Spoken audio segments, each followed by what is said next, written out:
Hello everyone, আজকে আমি তোমাদের সাথে শেয়ার করব এই গরমে কীরকমভাবে নিজেদের স্কিনকে উজ্জ্বল চকচকে ঝলমলে রাখতে পারো, সবসময় রিফ্রেশ রাখতে পারো, ট্যান ফ্রি একটা উজ্জ্বল ফেস তোমরা সবসময় বজায় রাখতে পারো, সেটাই আজকে তোমাদের সাথে শেয়ার করব। আর বাড়ির ঘরোয়া কিছু ইনগ্রেডিয়েন্ট দিয়ে, হাতের কাছেই থাকে আমাদের এই সব কটা ইনগ্রেডিয়েন্ট, সেগুলো দিয়েই আজকে তোমাদের সাথে এই রেমেডিসটা শেয়ার করব। যাদের মুখে এই গরমে ট্যান পড়ে গেছে বা মুখটা দেখতে কালচে লাগছে, একদমই ফ্রেশ লাগছে না, গ্লো করছে না, সবসময় একটা কালচে আভা মতো পড়ে আছে বলে মনে হচ্ছে, তাদের সাথেই আজকে আমি এই রেমেডিসটা শেয়ার করব। তারা অবশ্যই বলবে এই রেমেডিসটা অবশ্যই ব্যবহার করে দেখো, আশা করি কিন্তু হেল্পফুল হবে। মাত্র কিন্তু কয়েকটা ইনগ্রেডিয়েন্ট, ঘরোয়া কয়েকটা ইনগ্রেডিয়েন্ট। তো তার জন্য লাগছে কি আগে দেখে নিই। লাগছে হচ্ছে 2 থেকে 3 চামচ মতো আলুর রস। আলুর রস কিন্তু স্কিনের জন্য খুব এফেক্টিভ, স্কিনটাকে অনেক বেশি ব্রাইটনিং করতে সাহায্য করে, স্কিনে যদি কোনো কালচে দাগ ছোপ থেকে থাকে সেটা দূর করতে সাহায্য করে, স্কিনে কিন্তু একটা উজ্জ্বল ভাব চলে আসে। আর দিয়ে দিলাম বেসন। বেসনও কিন্তু ডিপলি ক্লিন করে ফেসে, মুখে যদি কোনো রকমের ধুলো ময়লা থেকে থাকে সেটা কিন্তু ডিপলি ক্লিন করে, অয়েলটাকে কিন্তু কন্ট্রোল করে, আর খুব ভালোভাবে কিন্তু ক্লিয়ার ব্রাইটনিং করে তোলে। আর দিয়ে দিলাম টক দই। এই টক দই কিন্তু গরমে স্কিনের জন্য খুব ভালো, স্কিনটাকে একটা গ্লোয়িং ভাব তো দেয়, তার পাশাপাশি যদি ট্যান পড়ে থাকে সেটা দূর করতে সাহায্য করে। স্কিনটা এই গরমে অনেকের স্কিন অনেক শুষ্ক হয়ে যায়, সেটাও কিন্তু কমাতে সাহায্য করে টক দই। টক দই কিন্তু স্কিনে একটা গ্লোয়িং, একটা জেল্লাদার এফেক্ট সব সময় দিতে থাকে। মাত্র এই 3টে ইনগ্রেডিয়েন্ট আশা করি সবার বাড়িতেই থাকে। দেখতে কিন্তু খুবই সামান্য লাগে এই ইনগ্রেডিয়েন্টগুলো, কিন্তু স্কিনের জন্য খুব এফেক্টিভ হয় কিন্তু এই ইনগ্রেডিয়েন্টগুলো।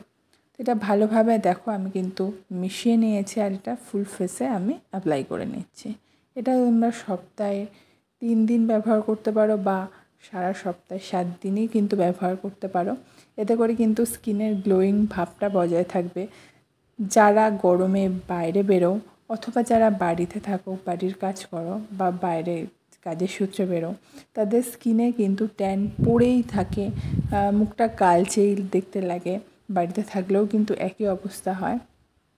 তাই বলবো যে এই রেমেডিসটা ব্যবহার করে নাও, স্কিনের ট্যান দূর হয়ে যাবে, স্কিনে একটা রিফ্রেশ বজায় থাকবে, রিফ্রেশমেন্ট যেটা খুব দরকার স্কিনের জন্য সেটা বজায় থাকবে, স্কিন সবসময় কিন্তু গ্লো করবে, স্কিনে একটা ব্রাইটনিং ভাব বজায় থাকবে, স্কিনের যে একটা এই গরমে যে ক্লান্তির ছাপ চলে আসে সেই ক্লান্তির ছাপটাও কিন্তু দূর হয়ে যাবে। অবশ্যই বলবো এই রেমেডিসটা ব্যবহার করে দেখো। মাত্র এই 3টে উপাদান সবার বাড়িতেই কম বেশি অ্যাভেলেবেল থাকে, তোমরা অবশ্যই বলবো এই 3টে উপাদান ব্যবহার করে দেখো। এই গরমে আশা করি তোমরা কিন্তু হেল্পফুল হবে। তো দেখো আমি কিন্তু এটা ভালোভাবে মুখ অ্যাপ্লাই করে নিচ্ছি, আর এটা 10 থেকে 15 মিনিট একবার পুরোপুরি শুকিয়ে যাবে, তারপর কিন্তু মুখটা আমরা ঠান্ডা জলেই ধুয়ে চলে আসবো। আর এখানে যেহেতু আলুর রস আছে, আলুর রস কিন্তু মুখের পিগমেন্টেশনও দূর করতে সাহায্য করে, শুধুমাত্র ট্যান দূর করতে সাহায্য করবে, মুখটা সবসময় ব্রাইটিং ভাব দেবে তা নয়। যাদের মুখে অনেক বেশি পুরনো পিগমেন্টেশনের দাগ আছে বা কোনো স্পট থেকে থাকে সেটাও কিন্তু দূর করতে সাহায্য করে। দেখো মুখটা কিন্তু ধুয়ে চলে এসেছি, আর রেমেডিসটা ব্যবহার করার আগের স্কিন টোনটা দেখেছো আর এখনের স্কিন টোনটা, আশা করি ডিফারেন্সটা বুঝতে পারছো। তোমরা অবশ্যই বলবো এই গরমে ব্যবহার করো, আশা করি তোমাদের অনেক অনেক অনেক হেল্প হবে। তো এটা মুখটা ধুয়ে আসার পর পছন্দ মতো একটা ময়শ্চারাইজার আর একটা টোনার ব্যবহার করে নিও। কীরকম লাগলো কমেন্ট করে জানিও, আর স্কিন সংক্রান্ত প্রবলেমস থাকলে সেটাও আমাকে কমেন্ট করতে পারো। ভালো লাগলে অবশ্যই লাইক করো, শেয়ার করো, আর যারা এখনও অবধি সাবস্ক্রাইব করো না তারা অবশ্যই সাবস্ক্রাইব বাটনটা প্রেস করে পাশে থাকা বেল বাটনটা হিট করে অল নোটিফিকেশানটা অন করে দিও, যাতে তোমাদের ফোনেও সব ভিডিও নোটিফিকেশান চলে যায়। Thank you everyone, by.